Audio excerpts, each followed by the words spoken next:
Je m'appelle Nathalie Signé. Bonjour Marius.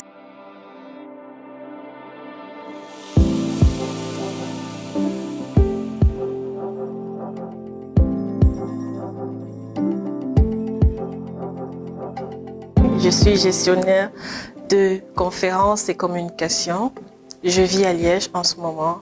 Et bon, mon parcours universitaire, j'ai commencé avec une licence en lettres étrangères appliquées à l'université de Caen, au département de lettres et philosophie, secteur trilingue italien coordonné par le docteur Akio Di Colbert, que je salue. Ensuite, je me suis retrouvée en Europe pour faire un master en lettres et communications à l'université La Sapienza de Rome.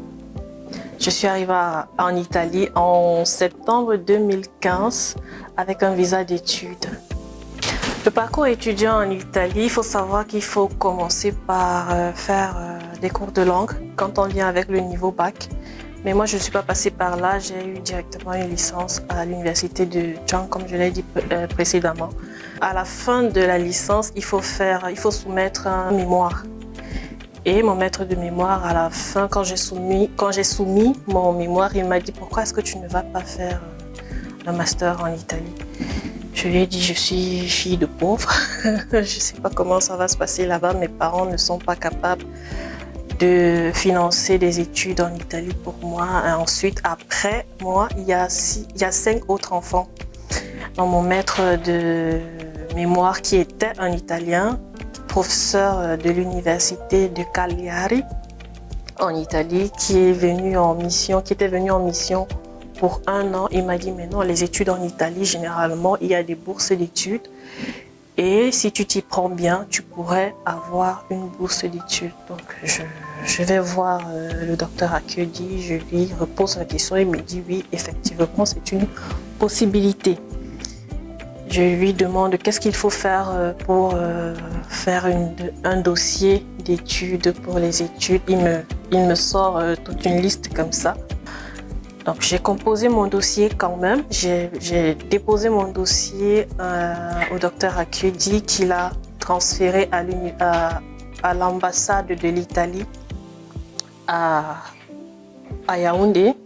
J'ai écrit mon projet d'études et à la fin, quand tu es appelé à l'ambassade pour passer ce qu'on appelle le colloquio, qui en français signifierait l'interview, enfin l'entrevue, il faut défendre ce projet d'études-là. Donc le projet d'études qui est écrit en italien, pas en français, il faut le défendre en italien devant des Italiens souches.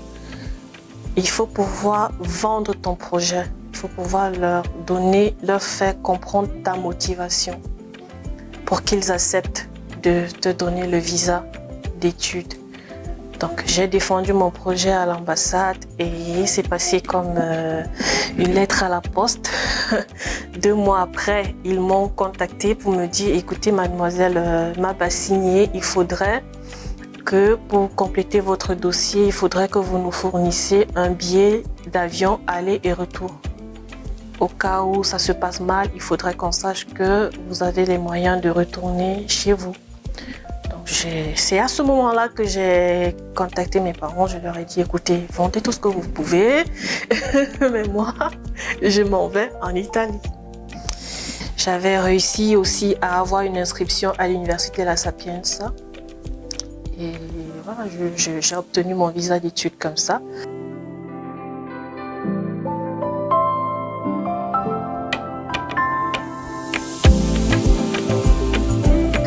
J'arrive à l'université de La Sapienza à Rome.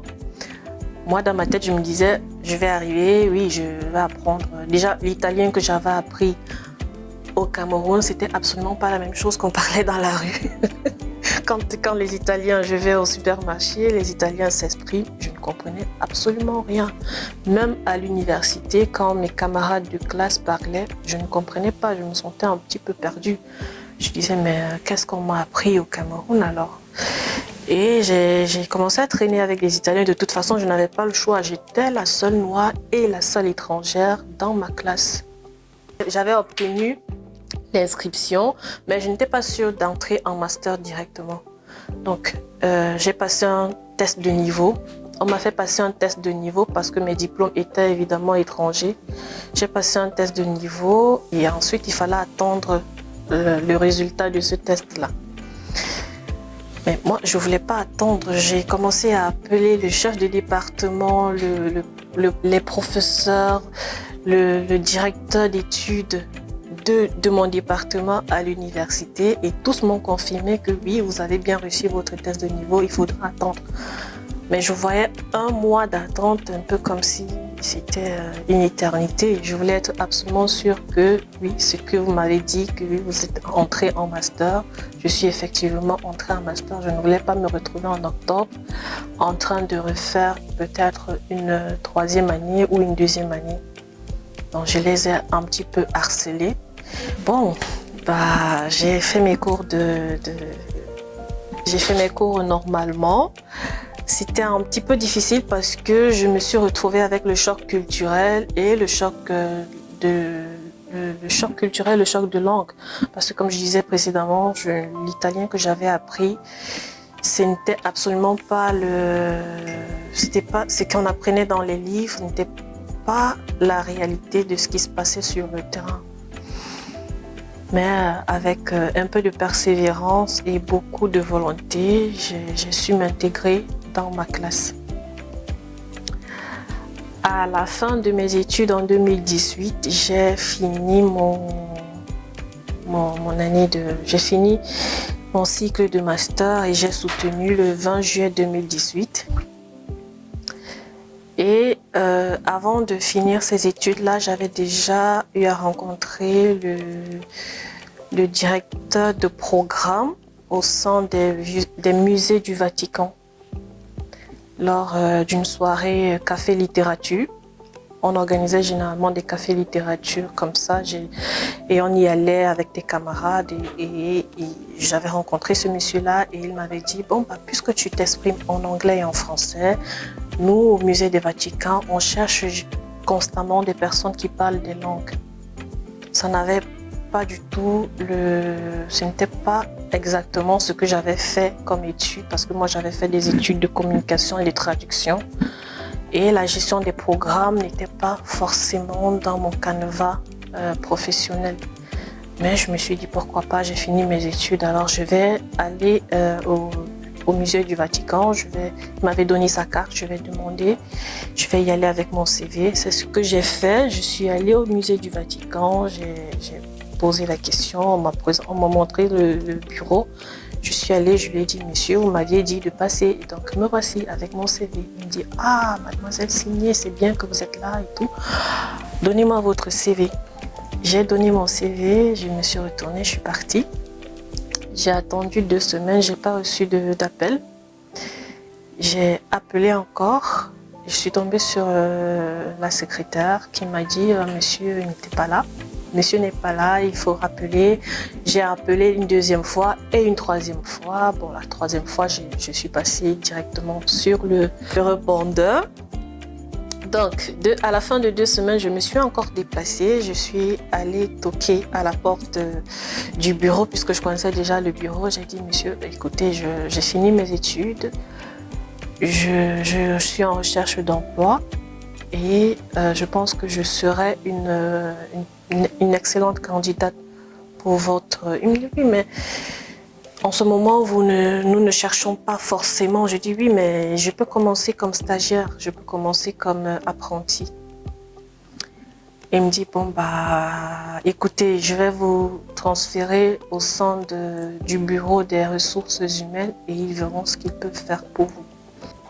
Alors, mon poste dans les musées du Vatican, je m'occupais de la gestion du contenu sur les sites internet et la gestion des programmes et activités touristiques en collaboration avec l'Office du tourisme, les tours pour les touristes avec le Colisée, la tour de Pise et aussi ce qui se trouve en Sicile, à Venise et ainsi de suite.